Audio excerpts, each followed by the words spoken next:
Hi all, welcome back to my channel. ഇന്നത്തെ video ഞാൻ നിങ്ങളോട് ഷെയർ ചെയ്യുന്നത് 3 type of P R cut എങ്ങനെയാണ് കട്ട് ചെയ്യുന്നതെന്നാണ്. പി ആർ കട്ടിങ് നമുക്ക് എല്ലാവർക്കും അറിയാം. പി ആർ കട്ടിങ് എല്ലാവർക്കും അറിയാവുന്നതാണ്, എല്ലാവരും ചെയ്യുന്നതാണ്. പലരും വീട്ടിൽ നിന്ന് തയ്ക്കുന്നവരും തയ്യലിപ്പോൾ അറിയാതെ യൂട്യൂബിലൊക്കെ നോക്കി തയ്ക്കുന്നവർ തന്നെ പി ആർ കട്ട് ചെയ്യുന്ന ആൾക്കാരാണ്. പക്ഷെ അതെങ്ങനെ കറക്റ്റ് കട്ട് ചെയ്യുന്നതെന്ന് പലർക്കും അറിയില്ല. പലരും പറയാറുണ്ട് അവിടെ ശരിയാവുന്നില്ല, ഇവിടെ ശരിയാവുന്നില്ല, അതേപോലെ പെർഫെക്റ്റ് ആയിട്ട് വരുന്നില്ല എന്നൊക്കെ. പക്ഷേ അതിന് കുറച്ച് ശ്രദ്ധിക്കേണ്ട കാര്യം, പി ആർ കട്ട് ഒരിക്കലും നമ്മൾ നേരിട്ട് തുണിയിൽ കട്ട് ചെയ്യരുത്. കുട്ടികളുടെ ഓക്കെയാണ്, കുട്ടികളുടെ പി ആർ കട്ടൊക്കെ നമുക്ക് നേരിട്ട് ചെയ്യാം. പക്ഷേ കുറച്ച് മുതിർന്ന പെൺകുട്ടികളുടെയൊക്കെ നമുക്ക് പി ആർ കട്ട് എപ്പോഴും പേപ്പറിൽ തന്നെ വരച്ച് കട്ട് ചെയ്യണം. എന്നിട്ട് വേണം നമ്മൾ തുണിയിലേക്ക് ഡ്രാഫ്റ്റ് വരച്ചെടുത്ത് കട്ട് ചെയ്യാൻ. അപ്പോൾ ഞാനിവിടെ ആദ്യമേ കാണിക്കുന്നത് എങ്ങനെയാണ് കുട്ടികൾക്കുള്ള പി ആർ കട്ട് എങ്ങനെയാണ് നമ്മൾ കട്ട് ചെയ്യുന്നതെന്നാണ്. അത് പേപ്പറിൽ തന്നെ ഞാൻ കാണിക്കുകയാണ്, തുണിയിലല്ല ഇപ്പോൾ കാണിക്കുന്നത്, പേപ്പറിൽ കാണിച്ചു തരാം. അപ്പോൾ അതിന് വേണ്ടി ഞാനിവിടെ വൈറ്റ് പേപ്പർ എടുത്തിട്ടുണ്ട്. നമുക്ക് ആദ്യം തന്നെ ഷോൾഡർ അടയാളപ്പെടുത്താം. ഷോൾഡർ ഞാനിവിടെ ഒരു 5.5 ഇഞ്ച് അടയാളപ്പെടുത്തുകയാണ്. കുട്ടികൾക്കുള്ള തീരെ ചെറിയ കുട്ടികൾക്ക്, ഇപ്പോൾ 1.5 വയസ്സ് 2 വയസ്സുള്ള പിള്ളേർക്കുള്ള അളവാണിത്. താഴേക്ക് 5.5 തന്നെ അടയാളപ്പെടുത്തണം. അതിനുശേഷം നെഞ്ച് വണ്ണം 5.5 അടയാളപ്പെടുത്തുന്നു. അതേപോലെ തന്നെ തയ്യൽ തുമ്പും 1 ഇഞ്ച് അടയാളപ്പെടുത്തുന്നു. എന്നിട്ട് നമുക്കൊന്ന് എൽ ഷേപ്പിൽ വരച്ചിട്ട് ഒന്ന് കൈക്കുഴിയുടെ ഭാഗം ഒന്ന് കർവ് ചെയ്ത് വരയ്ക്കാം. അതിനുശേഷം താഴേക്ക് ലെങ്ത്ത് അടയാളപ്പെടുത്താം. ഇപ്പോൾ ലെങ്ത്ത് നമുക്ക് ആവശ്യമുള്ളത് ഇപ്പോൾ 9 ഇഞ്ചോ 10 ഇഞ്ചോ അടയാളപ്പെടുത്താം. അതിനുശേഷം ഒരു 2 ഇഞ്ചോളം നമുക്ക് സ്റ്റിച്ചിങ് മടക്കിയിടാനുള്ള തയ്യൽ തുമ്പിന് വേണ്ടി 2 ഇഞ്ചും കൂടി അടയാളപ്പെടുത്താം. അതിനുശേഷം 5.5 ഇഞ്ച് ആ ഭാഗത്തും അരവണ്ണത്തിൻ്റെ ഭാഗത്തും 5.5 ഇഞ്ച് തന്നെ അടയാളപ്പെടുത്തണം. എന്നിട്ട് നേരെ ലൈൻ വരയ്ക്കുക. ഒരു ഇഞ്ചോളം തയ്യൽ തുമ്പ് വിടുകയാണ്. ഇത് സെൻറ്റർ പാർട്ടും ഇത് സൈഡ് പാർട്ടുമാണ്. അപ്പോൾ നമുക്ക് സെൻറ്റർ പാർട്ടിൻ്റെ ഭാഗത്തുനിന്ന് വേണം ടക്കിൻ്റെ അളവ് അടയാളപ്പെടുത്താൻ. അപ്പം ഞാനിവിടെ ഒരു 2-2.25 സെൻറ്ററിൻ്റെ ഭാഗത്തു നിന്ന് അടയാളപ്പെടുത്തുന്നുണ്ട്. അതുപോലെ മുകളിൽ നിന്നൊരു 6-6.5 നമുക്ക് താഴേക്ക് അടയാളപ്പെടുത്താം. ഇതൊക്കെ ഒരു കുട്ടികൾക്ക് വേണ്ട ഒരളവാണ് കേട്ടോ. 6.5 താഴേക്ക് അടയാളപ്പെടുത്തുക ഷോൾഡറിൻ്റെ ഭാഗത്തുനിന്ന്. എന്നിട്ട് നേരെ താഴേക്ക് ഒരു ലൈൻ വരച്ചു കൊടുക്കുക. അതിനുശേഷം കൈക്കൂടെ ഭാഗത്തേക്ക് ഒന്ന് ചരിച്ച് വരച്ചു കൊടുക്കുക. ഇതൊക്കെ സിമ്പിളായിട്ട്, പ്രത്യേകിച്ച് അളവിൻ്റെ ഒന്നും ആവശ്യമില്ല. ഇനി നേരെ ഇങ്ങനെ ഒന്ന് വരച്ചു കൊടുക്കാം. ജസ്റ്റ് ഇതേപോലെ തന്നെ നമുക്ക് കട്ടിങ് ചെയ്തെടുക്കാം. അപ്പോൾ ഇത്രേ ഉള്ളൂ. ഇതിപ്പോൾ തുണിയിൽ നമ്മൾ നേരിട്ട് ചെയ്താലും കുഴപ്പമില്ല. അപ്പോൾ നമ്മൾ തയ്യൽ തുമ്പ് എടുക്കുമ്പോൾ സൈഡിലേക്ക് കുറച്ച് കൂടുതൽ തയ്യൽ തുമ്പ് എടുക്കാം. അപ്പോൾ നമ്മൾ കട്ട് ചെയ്യണ തയ്യൽ തുമ്പ് ഇതിൽ കൂടുതൽ എടുക്കുന്നതുകൊണ്ട് തന്നെ നമുക്ക് അളവിൽ വ്യത്യാസം വരില്ല. അപ്പോൾ ഇങ്ങനെയാണ് സാധാരണ ഒരു കുട്ടികൾക്കുള്ള ക്രോപ്പ് ടോപ്പ് തയ്ക്കേണ്ടത്. ഇത് നമുക്ക് സിമ്പിളായിട്ട് കട്ട് ചെയ്ത് സെൻറ്റർ പീസും സൈഡ് പീസും വേർതിരിച്ചെടുക്കാം.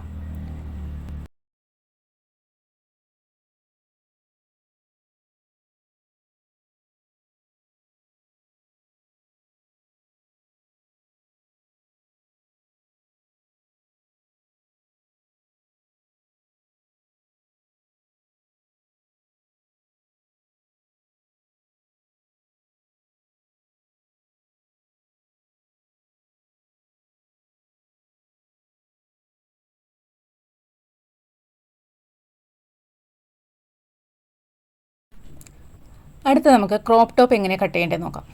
അപ്പോൾ ക്രോപ്പ് ടോപ്പ് എന്ന് പറഞ്ഞാൽ നമ്മളിപ്പോൾ ലാച്ചിക്ക്, സ്കേർട്ടിന്, ഫുൾ അംബ്രല്ല സ്കേർട്ടിനൊക്കെ നമ്മൾ ഉപയോഗിക്കുന്നതാണ് ക്രോപ്പ് ടോപ്പ്.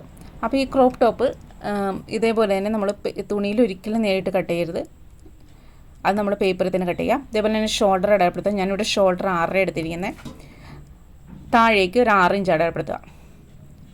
ഇതിപ്പോൾ ഓരോരുത്തരുടെ അളവനുസരിച്ച് അടയാളപ്പെടുത്തുക. ഷോൾഡർ എത്രയാണോ നമുക്ക് അതേപോലെ അടയാളപ്പെടുത്തുക. അതേപോലെ തന്നെ കൈക്കുഴിയും എത്രയാണോ വേണ്ടത് അടയാളപ്പെടുത്താം. എന്നിട്ട് എൽ ഷേപ്പിൽ വരയ്ക്കുക. അതിനുശേഷം നമ്മൾ നെഞ്ചുകൊണ്ട് അടയാളപ്പെടുത്തുക. നെഞ്ചുകൊണ്ട് ഞാനിവിടെ ഒരു 9 ഇഞ്ച് എടുക്കുന്നുണ്ട്. അതിനുശേഷം കൈക്കുഴി ഒന്ന് ജസ്റ്റ് ഒന്ന് കർവ് ചെയ്ത് അടയാളപ്പെടുത്തുക. ഫ്രണ്ട്, അപ്പോൾ നമ്മൾ ഈ ഫ്രണ്ട് പോർഷനാണല്ലോ കട്ട് ചെയ്യുന്നത്. അപ്പോൾ ഫ്രണ്ട് കുഴിച്ച് കട്ട് ചെയ്യണം. അപ്പോൾ അതിനുവേണ്ടി ഒരു 1/4 ഇഞ്ചോളം സെൻറ്ററിൻ്റെ ഭാഗത്തുനിന്ന് കുഴിച്ച് അടയാളപ്പെടുത്തുക. അതിനുശേഷം തയ്യൽ തുമ്പ് ഒരു 1.5 ഇഞ്ച് ഇടുക. അതിനുശേഷം നമുക്ക് ലെങ്ത്ത് എത്രയാണെന്ന് നോക്കാം. ഇപ്പോൾ ലെങ്ത്ത് 15 ചിലർക്ക് കൂടുതൽ വേണ്ടി വരും. ചിലർ 19-20 ഒക്കെ എടുക്കാറുണ്ട്. ചിലർ കുറച്ച് വേസ്റ്റിൻ്റെ ഭാഗത്ത് തന്നെ വന്നിരിക്കുന്ന രീതിയിലാണ് ക്രോപ്പ് ടോപ്പ് തയ്ക്കാറ്. അപ്പോൾ ഞാനിവിടെ ഒരു 15 ഇഞ്ച് എടുക്കണമെന്നുള്ളൂ. അതിനോടുകൂടി ഒരു 2 ഇഞ്ച് തയ്യൽ തുമ്പും കൂടി താഴേക്ക് കൂട്ടിയെടുക്കുകയാണ്. അതിനുശേഷം വേസ്റ്റിൻ്റെ അളവ് അടയാളപ്പെടുത്തി. ഞാനിവിടെ 8 ഇഞ്ചാണ് നമ്മൾ അരവണ്ണ അടയാളപ്പെടുത്തുന്നത്. അപ്പോൾ 8 ഇഞ്ചിൻ്റെ ഭാഗത്തേക്ക് താഴേക്കൊന്ന് ലൈൻ വരച്ചു കൊടുക്കാം. അതേപോലെ തന്നെ സൈഡിൽ 1.5 ഇഞ്ച് തയ്യൽ തുമ്പും അടയാളപ്പെടുത്തുക. നമ്മൾ ഒരുപാട് നെഞ്ച് വണ്ണം ഒരുപാടുള്ളവർക്ക് നമ്മൾ തുണിയിൽ അളവ് വ്യത്യാസം വരുത്തേണ്ടി വരും. നമ്മൾ കഷത്തിൻ്റെ ഭാഗത്തെ അളവിനേക്കാളും കൂടുതൽ വേണം നമുക്ക് എപ്പോഴും അരയുടെ ഭാഗത്തേക്ക് നമ്മൾ അടയാളപ്പെടുത്താൻ. കാരണം നമ്മളവിടെ നിന്ന് കട്ട് ചെയ്ത് പോകുന്നതുകൊണ്ട് തന്നെ ആ ഒരു തുണിയുടെ കുറവ് നമുക്ക് വരരുത്. അപ്പോൾ നമുക്ക് ഷോൾഡറിൽ ഒരു 1/2 ഇഞ്ച് അടയാളപ്പെടുത്തുക. അതിനുശേഷം കുറച്ച് കാണുന്നില്ല കേട്ടോ അവിടെ. അപ്പോൾ ഷോൾഡറിൻ്റെ ഭാഗത്ത് നിന്ന് 1/2 ഇഞ്ച് താഴേക്ക് ഇറക്കി വെച്ചുകൊണ്ട് ടേപ്പ് വെച്ച് അടയാളപ്പെടുത്തും. താഴേക്ക് ഒരു 9 ഇഞ്ചാണ് ഞാൻ പോയിൻ്റ് അടയാളപ്പെടുത്തുന്നത്. ആ പോയിൻ്റ് സെൻറ്ററിൽ നിന്ന് ഒരു 3.5 ഇഞ്ച് അടയാളപ്പെടുത്തുന്നുണ്ട്. നമ്മുടെ സെൻറ്റർ ഭാഗത്തു നിന്ന് 3.5 ഇഞ്ച് ഉള്ളിലേക്ക് സൈഡ് ഭാഗത്തേക്ക് 3.5 ഇഞ്ച് അടയാളപ്പെടുത്തിയ ശേഷം കറക്റ്റ് കൈക്കുഴിയുടെ ഭാഗത്തേക്കൊന്ന് ടേപ്പ് വെച്ചാണെങ്കിൽ നേരിട്ടൊരു ചരിച്ച് ലൈനും കൊടുക്കുക. അതിനുശേഷം നേരെ താഴേക്ക് അവിടെ ചരിക്കുന്ന നേരെ താഴേക്ക് തന്നെ ഒരു ലൈൻ കൊടുക്കുക. അതിനുശേഷം നമ്മളിപ്പോൾ 9.5 ഇഞ്ച് നിപ്പിൾ പോയിൻ്റ് ആണെങ്കിൽ താഴേക്ക് ഒരു 12, കപ്പ് സൈസ് ഒരു 12.5 ആണെന്ന് വിചാരിക്കാം. അപ്പോൾ ഈ 12.5 താഴേക്ക് നേരെ ഒന്ന് അടയാളപ്പെടുത്തിയ ശേഷം സൈഡിൻ്റെ ഭാഗത്തേക്ക് എന്ന് വെച്ചാൽ സെൻറ്റർ പോർഷനിൽ നിന്ന് സൈഡിലേക്കുള്ള ഭാഗത്തേക്ക് 1 ഇഞ്ച് അടയാളപ്പെടുത്തുക. ഈ 1 ഇഞ്ച് മതി കേട്ടോ. ഒരുപാട് നെഞ്ചുള്ളവർക്ക് മാത്രം നമ്മൾ കുറച്ചും കൂടി കൂടുതൽ, ക്രോപ്പ് ടോപ്പിനൊക്കെ അത്രയ്ക്ക് പാടില്ല, ഇത്രയും തന്നെ ഓവറായി പോകരുത്. അപ്പോൾ അതിനുശേഷം ആ 1 ഇഞ്ച് മാറ്റി അടയാളപ്പെടുത്ത ഭാഗത്തേക്ക് ആ പോയിന്റിൽ നിന്ന് ചരിച്ച് വരച്ച് നേരെ താഴേക്ക് ലൈൻ കൊടുക്കുക. ഞാൻ എങ്ങനെയാണ് കാണിക്കുന്നത് അതേപോലെ തന്നെ. നിങ്ങൾക്ക് മനസ്സിലാവുണ്ടെന്ന് വിചാരിക്കുന്നു. അതിനുശേഷം നമ്മൾ ഈ സൈഡിൽ നിന്ന് 1 ഇഞ്ച് ഉള്ളിൽ നിന്ന് പോകുമല്ലോ, അപ്പോൾ ആ ഭാഗത്ത് നമുക്ക് കുറച്ചും കൂടി തുണി വേണം. അപ്പോൾ അതിനു വേണ്ടി നമ്മൾ 1 ഇഞ്ചും കൂടി എക്സ്ട്രാ സൈഡിലേക്ക് എടുക്കുകയാണ്. എനിക്ക് വീഡിയോ എടുക്കുന്നതിൽ എപ്പോഴും അബദ്ധങ്ങൾ പറ്റും. കാരണം എനിക്ക് ക്യാമറയും ഞാൻ ചെയ്യുന്ന വർക്കും തമ്മിൽ എപ്പോഴും രണ്ടും കൂടി കോൺസെൻട്രേറ്റ് ചെയ്യാൻ പറ്റാത്തതുകൊണ്ട് തന്നെ പലപ്പോഴും ഒന്നില്ലെങ്കിൽ ക്യാമറ ഓണാക്കാൻ മറക്കും, അല്ലെങ്കിൽ ക്യാമറ ശരിക്കുള്ള പൊസിഷനിലായിരിക്കില്ല. അങ്ങനെ പല പ്രശ്നങ്ങളും വരും. അതുകൊണ്ട് തന്നെ മിക്ക വീഡിയോ എടുത്തിട്ട് ഒന്നും അപ്ലോഡ് ചെയ്യാൻ പറ്റാറില്ല. ഏതായാലും കുറച്ചൊക്കെ നിങ്ങൾക്ക് കാണാതെ പോകുന്നതിന് ക്ഷമിക്കണം കേട്ടോ. അതിനുശേഷം സെൻറ്ററിൽ നിന്ന് ആ നേരെയുള്ള സെൻറ്ററിൻ്റെ ഭാഗത്തു നിന്നുള്ള നേരെ ലൈൻ കട്ട് ചെയ്ത് മാറ്റുക.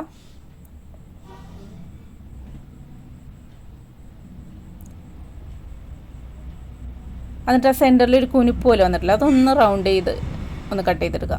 അവിടെ അങ്ങനെ ഒരു കുനിപ്പ് പോലെ വരരുത്, ജസ്റ്റ് ഒന്ന് റൗണ്ട് ചെയ്തെടുത്താൽ മതി, ആ ഭാഗം മാത്രം.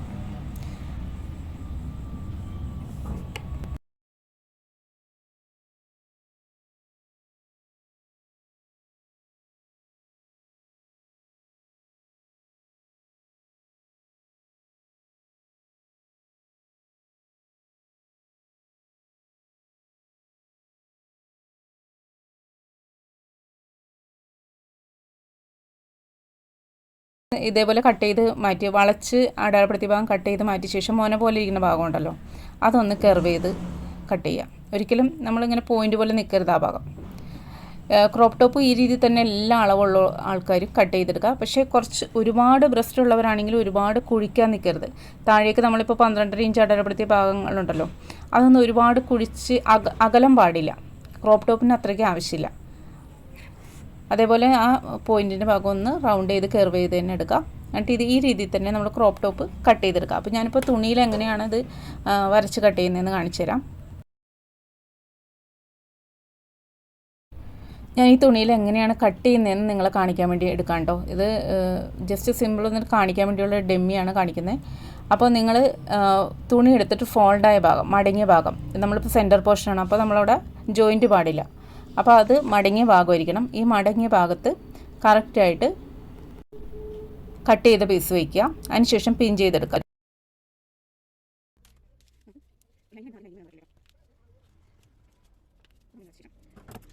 പിൻ ചെയ്തെടുത്ത ശേഷം താഴെ ഭാഗവും കൈക്കുഴിയുടെ ഭാഗവും ഷോൾഡറിൻ്റെ ഭാഗവും നമ്മൾ അതേപോലെ തന്നെ വരച്ച് കട്ട് ചെയ്തെടുക്കണം. അപ്പോൾ അവിടെ ഒരു മാറ്റവും നമുക്ക് വരുത്താനില്ല. ഷോൾഡറിൻ്റെ ഭാഗം, കൈക്കുഴിയുടെ ഭാഗം, അതേപോലെ തന്നെ താഴെ ഭാഗം. അതിനുശേഷം നമ്മൾ കട്ട് ചെയ്ത് മാറ്റിയില്ലേ, സെൻറ്ററിൽ നിന്ന് കട്ട് ചെയ്ത് മാറ്റിയ ഭാഗത്ത് അതേപോലെ തന്നെ ലൈൻ വരയ്ക്കുക. എന്നിട്ട് അതിൻ്റെ തൊട്ടടുത്ത് കൂടെ ഒരു 1/2 ഇഞ്ച് മാറ്റിയിട്ട് ഒരു ലൈനും കൂടി വരച്ചു കൊടുക്കുക. അതേപോലെ തന്നെ വ്യത്യാസമൊന്നും വരാതെ നോക്കണം കേട്ടോ. നമ്മൾ കട്ട് ചെയ്ത രീതിയിൽ നിന്ന് വ്യത്യാസമൊന്നും വരാതെ തന്നെ നമ്മൾ കട്ട് ചെയ്തെടുക്കണം. ഈ 1/2 ഇഞ്ച് നീക്കിയ ഭാഗത്ത് കൂടി കട്ട് ചെയ്തെടുക്കാം.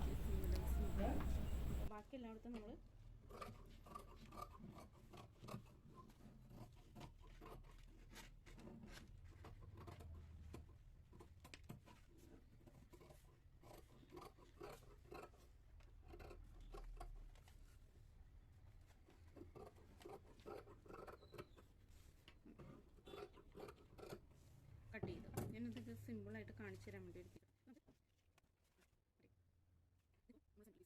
ഇപ്പോൾ നമുക്ക് സെൻറ്റർ പോർഷൻ കട്ട് ചെയ്ത് കഴിഞ്ഞു. ഇനി നമുക്ക് സൈഡ് പോർഷൻ കട്ട് ചെയ്യാം. അപ്പോൾ ബാക്കിയുള്ള പീസിൻ്റെ സൈഡ് ഭാഗം, ഇത് ഓപ്പണായ ഭാഗമാണെങ്കിൽ കുഴപ്പമില്ല, നമുക്ക് സെൻറ്റർ വരുന്ന ഭാഗമല്ല, സൈഡ് പോർഷനാണ്. അപ്പോൾ നമ്മൾ ഓപ്പണായ ഭാഗത്ത് വയ്ക്കുക. അതിനുശേഷം നേരത്തെ ചെയ്ത് കൂട്ട് തന്നെ പിൻ ചെയ്ത് വയ്ക്കുക. പിൻ ചെയ്ത് വെച്ച് ഇതേപോലെ തന്നെ നമ്മൾ കട്ട് ചെയ്ത് മാറ്റിയല്ലോ സെൻറ്റർ പോർഷനിൽ നിന്ന്, ആ ഭാഗത്ത് അരയിഞ്ച് നീക്കി അടയാളപ്പെടുത്തുക. ബാക്കി എല്ലായിടത്തും സെയിം അതേപോലെ തന്നെ അടയാളപ്പെടുത്തുക. പക്ഷേ ആ സെൻറ്ററിൽ കട്ടിങ് വന്ന ഭാഗം മാത്രം, സെൻറ്റർ ഭാഗവും സൈഡ് ഭാഗവും നമ്മൾ കട്ട് ചെയ്ത് മാറ്റിയ ഭാഗം മാത്രം അരയിഞ്ച് കൂട്ടിയെടുക്കുക.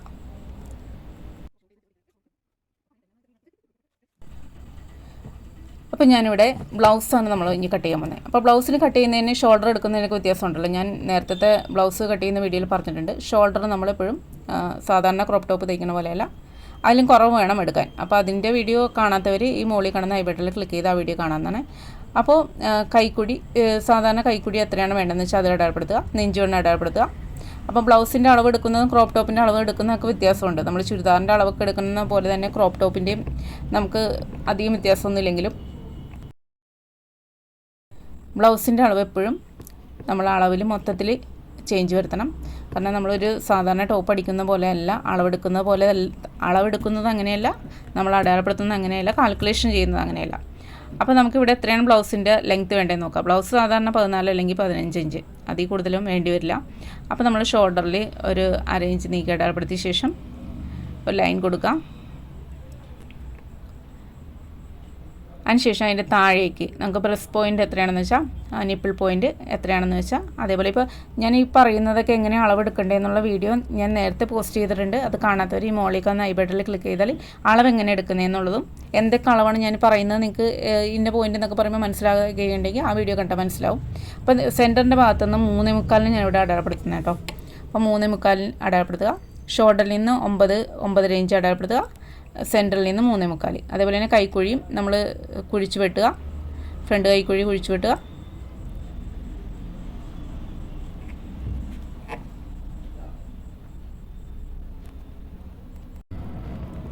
സെൻറ്ററിൽ നിന്ന് പോയിൻ്റ് അടയാളപ്പെടുത്തിയ ഭാഗത്തുനിന്ന് നേരത്തെ ചെയ്ത പോലെ തന്നെ കൈക്കുഴിയുടെ ഭാഗത്തേക്ക് ഒന്ന് ചരിച്ച് ഒന്ന് ലൈൻ വരച്ചു കൊടുക്കുക. പിന്നെ ആ ഭാഗത്ത് നമ്മൾ ബ്ലൗസിന് ഒരു 4 ഇഞ്ച് അപ്പുറത്തുനിന്നും ഇപ്പുറത്തുനിന്നും നമ്മൾ വരച്ചു കൊടുക്കണം. ക്രോപ്പ് ടോപ്പിന് നമ്മളങ്ങനെ ചെയ്തിട്ടില്ല, ബ്ലൗസിന് നമ്മളങ്ങനെ ചെയ്യുന്നുണ്ട്. പിന്നെ താഴേക്ക് സ്ട്രെയിറ്റ് ആയിട്ട് ലൈൻ വരയ്ക്കുക. അതിനുശേഷം നമ്മളിപ്പോൾ നിപ്പിൾ പോയിൻ്റ് നമ്മൾ കപ്പ് സൈസും ഒരു അളവെടുക്കുമ്പോൾ എടുക്കും. അപ്പോൾ ഞാനിവിടെ നിപ്പിൾ പോയിൻ്റാണ് ഇപ്പോൾ 9 എടുത്തിരിക്കുന്നതെങ്കിൽ താഴേക്ക് 12.5 നമുക്ക് കപ്പ് സൈസ് കിട്ടിയിരിക്കുന്നത്. അപ്പോൾ ഈ 12.5 താഴേക്കൊന്ന് അടയാളപ്പെടുത്തിയ ശേഷം ഈ സെൻറ്ററിൽ നിന്ന് സൈഡിലേക്കുള്ള ഭാഗത്തേക്ക് ഞാനിവിടെ ഒരു 1.5 ഇഞ്ച് അടയാളപ്പെടുത്തുന്നുണ്ട്. 1.5 അല്ലെങ്കിൽ 1.25. ഇത് ബ്ലൗസ് ആയതുകൊണ്ടാണ് 1.5. കുറച്ചും കൂടി തടിയുള്ളവർക്ക് ഒരു ഇച്ചിരിയും കൂടി വ്യത്യാസപ്പെടുന്നു. 2 ഇഞ്ചൊക്കെ നമ്മൾ അടയാളപ്പെടുത്തേണ്ടി വരും. അപ്പോൾ അത് നമ്മൾ അളവനുസരിച്ച് ഓരോരുത്തരുടെ അളവനുസരിച്ചിട്ടാണ് കേട്ടോ. അതിനുശേഷം സെൻറ്ററിലേക്ക് 1 ഇഞ്ച് അടയാളപ്പെടുത്തുക. നമ്മൾ സൈഡിലേക്ക് 1.5 ഇഞ്ചാണെങ്കിൽ സെൻറ്ററിലേക്ക് 1 ഇഞ്ച് അടയാളപ്പെടുത്തുക. അതിനുശേഷം ഈ പോയിൻറ്റിൻ്റെ ഭാഗത്തുനിന്ന് നേരെ ഒന്ന് ആ 12.5 അടയാളപ്പെടുത്തിയ ഭാഗത്തേക്ക് ലൈൻ വരച്ചു കൊടുക്കാം. അതേപോലെ തന്നെ സെൻറ്ററിലേക്കും നമ്മൾ നീക്കി 1 ഇഞ്ച് അടയാളപ്പെടുത്തിയ ഭാഗത്തേക്ക് ചരിച്ച് വരച്ച ശേഷം താഴേക്ക് സ്ട്രെയിറ്റ് ആയിട്ട് വരച്ചു കൊടുക്കാം. ഞാൻ എങ്ങനെയാണ് വരച്ചേക്കണം അതേപോലെ തന്നെ. അതിനുശേഷം നമ്മൾ വേസ്റ്റിൻ്റെ വണ്ണം അടയാളപ്പെടുത്തണം. അപ്പോൾ വേസ്റ്റിൻ്റെ വണ്ണം സെൻറ്ററിൽ നമ്മൾ അത്രയും പോർഷൻ പോകുന്നതാണ്, അത് കട്ട് ചെയ്ത് പോകുന്നതാണ്. അപ്പോൾ നമ്മൾ അതനുസരിച്ച് സൈഡിലേക്ക് കൂടുതൽ എടുത്ത ശേഷം സൈഡിൻ്റെ ഭാഗം കൂടുതലായിട്ട് തന്നെ എടുക്കുക. അതെന്ന് വെച്ചാൽ നമുക്ക് അത്രയും കട്ട് ചെയ്ത് പോകുമ്പോൾ അല്ലെങ്കിൽ നമുക്ക് അളവ് നമുക്ക് ശരിയാവുമെന്ന് വരില്ല. അപ്പോൾ അത് ശ്രദ്ധിക്കണം. നമ്മളൊരിക്കലും ആ ഒരു നേരത്തെ ആദ്യം സാധാരണ ക്രോപ്പ് ടോപ്പിന് എടുക്കുന്ന അളവിൽ തന്നെ നമ്മൾ തുണി എടുക്കരുത്. അവിടെ എപ്പോഴും കൂടുതൽ തന്നെ നമ്മൾ അടയാളപ്പെടുത്തണം. അതിനുശേഷം കുറച്ചും കൂടി തടിയുള്ളവർക്ക് നമുക്ക് സൈഡിൽ ടക്ക് കൊടുക്കാം. ചിലർ സെൻറ്ററിൽ ടക്ക് കൊടുക്കാറുണ്ട്, പക്ഷേ ഞാൻ സെൻറ്ററിൽ കൊടുക്കാറില്ല. ഞാൻ സൈഡിൽ ഇങ്ങനെ ഒരു ചരിച്ചൊരു ടക്ക് കൊടുക്കാറുണ്ട്. അത് ആവശ്യമുണ്ടെങ്കിൽ മാത്രം മതി. അപ്പോൾ അങ്ങനെ നമുക്ക് വേണമെന്നുണ്ടെങ്കിൽ അതും അടയാളപ്പെടുത്താം. അപ്പോൾ ഈ ടക്ക് കൊടുക്കുമ്പോൾ നമ്മൾ അടിയിൽ ചരിച്ചൊന്നും വെട്ടേണ്ടി വരില്ല, അടിയിൽ നിന്ന് ഭാഗം. പക്ഷേ ഈ ടക്ക് കൊടുക്കാത്തപ്പോൾ അടിയിൽ ഒന്ന് കർവ് ചെയ്ത് വരയ്ക്കേണ്ടി വരും, അല്ലെങ്കിൽ കൂടുതലായിട്ട് സൈഡ് ഇങ്ങനെ കിടക്കും നമ്മൾ തയ്ച്ച് കഴിയുമ്പോൾ. നമുക്ക് കൈക്കുഴിയും ഒക്കെ ആദ്യം തന്നെ കട്ട് ചെയ്ത് മാറ്റാം.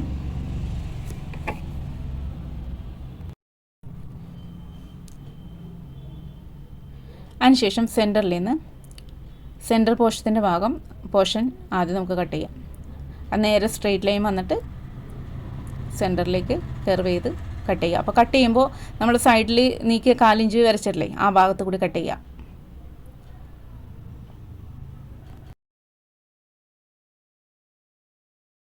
ഇനി നമുക്ക് സൈഡ് പോർഷൻ കട്ട് ചെയ്യാമെന്നേ. അപ്പോൾ നമ്മൾ സൈഡ് പോർഷൻ കട്ട് ചെയ്യേണ്ടത് നമ്മൾ സൈഡിൽ നിന്ന് നീക്കി അടയാളപ്പെടുത്തിയിട്ടുണ്ടല്ലോ, കെർവ് ചെയ്ത് അടയാളപ്പെടുത്തിയിരിക്കണ ഭാഗം കട്ട് ചെയ്ത് കളയുക. അപ്പോൾ നടുക്കുള്ള അത്രയും പീസ് നമുക്ക് വേണ്ടാത്ത പീസാണ്. അതെങ്ങനെയാണ് നമ്മൾ അടയാളപ്പെടുത്തുക അതേപോലെ തന്നെ കട്ട് ചെയ്ത് മാറ്റുക. അതിനുശേഷം കൈക്കുയുടെ ഭാഗത്ത് നമ്മൾ നീക്കി അടയാളപ്പെടുത്തില്ല, ആ ഭാഗം ഒന്ന് കട്ട് ചെയ്യുക. ഇനി പ്രധാന ഭാഗം നമ്മൾ പോയിൻ്റ് പോലെ നിൽക്കുന്ന ഭാഗം ഉണ്ടല്ലോ, അതൊന്ന് കെർവ് ചെയ്യുക, ഒന്ന് റൗണ്ട് പോലെ തന്നെ ആക്കുക. ഒരിക്കലും പോയിൻ്റ് പോലെ നിൽക്കരുത്, റൗണ്ട് പോലെ ആക്കുക. അതിനുശേഷം കറക്റ്റ് റൗണ്ടായിട്ട് കട്ട് ചെയ്തെടുക്കുക. കുറച്ചും കൂടി ഒന്ന് റൗണ്ട് ചെയ്യാണ്ടെന്ന് തോന്നും, കുറച്ചും കൂടി നമ്മൾ റൗണ്ട് ചെയ്തെടുക്കുക. ഒരുപാട് അവിടെ കളയരുത്, അപ്പോൾ നമ്മൾ വണ്ണത്തിൽ വ്യത്യാസം വരും കേട്ടോ. നമ്മൾ ആ പോയിൻ്റ് വരരുത്, കുറച്ച് റൗണ്ടായിട്ട് തന്നെ നിൽക്കുകയും വേണം.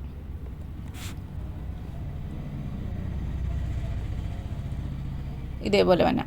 അപ്പോൾ ഇതേപോലെയാണ് ബ്ലൗസിൻ്റെ കട്ടിങ് വരുന്നത്. അപ്പോൾ നമ്മൾ ഇത് നേരത്തെ ചെയ്ത കൂട്ട് തന്നെ സെൻറ്റർ പോർഷൻ്റെ ഭാഗത്ത് നമ്മളിപ്പോൾ കട്ട് ചെയ്ത് കളഞ്ഞ ഉള്ളിലത്തെ കട്ട് ചെയ്ത ഭാഗങ്ങൾ സ്റ്റിച്ചിങ് സീം അലവൻസ് കൂട്ടി തുണിയിൽ വെച്ച് കട്ട് ചെയ്തെടുക്കാം. അപ്പോൾ ഞാനത് കാണിക്കുന്നില്ല, നേരത്തെ കാണിച്ച പോലെ തന്നെയാണ് കൂടുതൽ കട്ട് ചെയ്തെടുത്ത് സ്റ്റിച്ച് ചെയ്തെടുക്കാം. Thank you.